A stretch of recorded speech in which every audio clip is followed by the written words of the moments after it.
তাহাজ্জুদ এমন এক ঔষধ যার কাছে প্রতিটা ক্ষতর চিকিৎসা আছে। শুধু তোমাকে বিশ্বাস রাখতে হবে, তো সেই ক্ষতও ভরে যাবে যেটা তোমার মনে হয় যে কখনো সারবে না।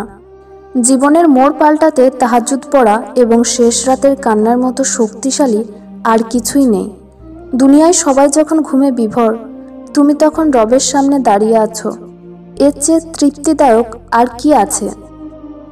যখন রাতে উঠে আল্লাহকে তোমার দুঃখ শোনাও, প্রতি রাতে তার সাথে কথা বলার জন্য নিজের ঘুমকে ত্যাগ করো। নিজের চাপা কান্না, নিজের দুঃখ কষ্ট সব আল্লাহকে বলো, তো আল্লাহ তোমার সেই কষ্টকে তোমার খুশিতে রূপান্তরিত করে দেন। তাহাজ্জুদের নামাজের জন্য বয়সের কোনো সীমা নেই। যার কাজ আটকে আছে, মুশকিলে ডুবে আছে, শান্তির খোঁজে আছে, সন্তানের আশায় আছে, এটা সেই সময় যখন সবার আরজি শোনা হয়। বাস ঘুমকে কুরবান করতে হবে আর রবকে রাজি করতে লেগে যেতে হবে।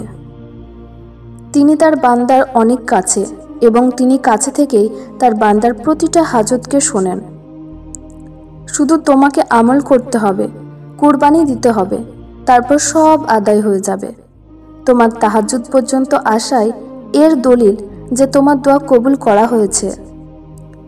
তাহাজ্জুদের প্রতিটা দোয়া কবুল হয়। যদি তোমার কোনো কাজ আটকে থাকে বা তুমি পেরেশানিতে ঘিরে থাকো আর তোমার এটা মনে হয় যে এখন আর কিছুই হতে পারে না, কোনো রাস্তা দেখতে পাচ্ছ না, তো তুমি তাহাজ্জুদ পড়া শুরু করো। মাশাআল্লাহ, তাহাজ্জুদের দোয়া অবাস্তবকে বাস্তব করতে পারে। যেটা তোমার মনে হচ্ছে যে এই মাসলার কোনো সমাধান নেই, কিছুই আর করার নেই, তো তুমি আজ থেকে তাহাজ্জুদ শুরু করো। ফের দেখবে আল্লাহ তাআলা কিভাবে গায়েবীভাবে তোমাকে সাহায্য করবেন ইনশাআল্লাহ। তাহাজ্জুদের নামাজে তুমি সেই শান্তি পাবে যার জন্য তুমি সারা দিন পেরেশান থাকো। ওভার থিঙ্কিং করে করে সেটা মাঝরাতে 10 মিনিট তোমার পুরো দিনের ওষুধের কাজ করবে। না কোনো টেনশন তোমার কাছে আসবে আর না কোনো নিরাশা তোমাকে স্পর্শ করবে। তাহাজ্জুদের কমপক্ষে 4 রাকাত তো আদায় করো, 2 রাকাত করে পড়া শুরু করো। এইভাবে তুমি চাইলে 4 রাকাতের বেশিও পড়তে পারো, চাইলে শুধু 2 রাকাতও পড়তে পারো। তাহাজ্জুদ তোমাকে আল্লাহর নিকটে করার জারিয়া। তাহাজ্জুদ আল্লাহকে নিজের দুঃখ কষ্ট শোনানোর উত্তম পন্থা। যিনি রাতকে দিনে এবং দিনকে রাতে, অন্ধকারকে উজ্জ্বলতাতে পরিবর্তন করতে পারেন, তোমার কি মনে হয় তিনি তোমার কষ্টকে দুঃখকে সুখে পরিবর্তন করতে পারবেন না? যিনি পাথর থেকে পানি বের করতে পারেন, তোমার কি মনে হয় যে তিনি না পাওয়াকে পাইয়ে দিতে পারবেন না? যিনি ঠান্ডাকে গরমে, মরুভূমিকে বাগিচায় পরিবর্তন করতে পারেন, তিনি তোমার দুঃখকে সুখে পরিবর্তন করতে পারবেন না? যিনি বিপদ আসার আগেই সেটা দূর করে দেন, তোমার কি মনে হয় তিনি জানেন না তুমি কি কষ্টে আছো? যিনি তোমার গুনাহকে দুনিয়াবাসী থেকে লুকিয়ে রাখেন, তোমার মনে হয় কি যে তোমাকে তার থেকে বেশি কেউ ভালোবাসতে পারে? যিনি তোমার 1000টা ভুলের পরেও তোমাকে খিদেতে ঘুমাতে দেন না, তাহলে তুমি কিভাবে ভাবলে যে তিনি তোমার সাথে ভুল কিছু করবেন? রব যিনি তোমাকে সব থেকে বেশি ভালোবাসেন, তোমাকে সবর দেন, হিম্মত দেন, তোমাকে তাহাজ্জুদে ওঠার তৌফিক দেন, তাহলে তুমি কিভাবে ভেবে নিলে তিনি তোমার সবরকে শুকরিয়ায় বদলাতে পারবেন না? দোয়া আল্লাহ থেকে সব মানিয়ে নেয়, কিন্তু এমনটা তখন হয় যখন দোয়াটা শক্তিশালী হয়। আর দোয়াকে শক্তিশালী করে তোমার তরফ, তোমার বিশ্বাস, তোমার সবর।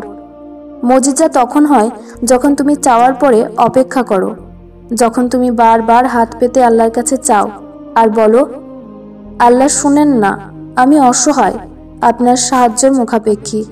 আপনি বলেছেন ভিক্ষুককে খালি হাতে ফিরিয়ে দিও না, তাহলে এই ভিক্ষুককে আপনি খালি হাতে কিভাবে ফিরিয়ে দেবেন? আল্লাহ, আপনি তো কোন বলে দিলেই পরীক্ষা মুজিজায় রূপান্তরিত হয়ে যাবে। যখন মনে খেয়াল দানকারী আল্লাহ, তাহলে সেই নেক দোয়াকে মুকদ্দারে লিখবেনও আল্লাহ।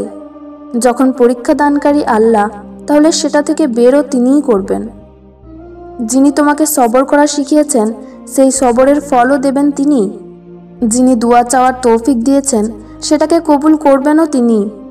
যিনি তাহাজ্জুদের সেজদা নসিব করিয়েছেন, সেই নসিবকে চমকাবেনও তিনি। তুমি তো চাইতেও পারবে না যদি আল্লাহ না চান্ত।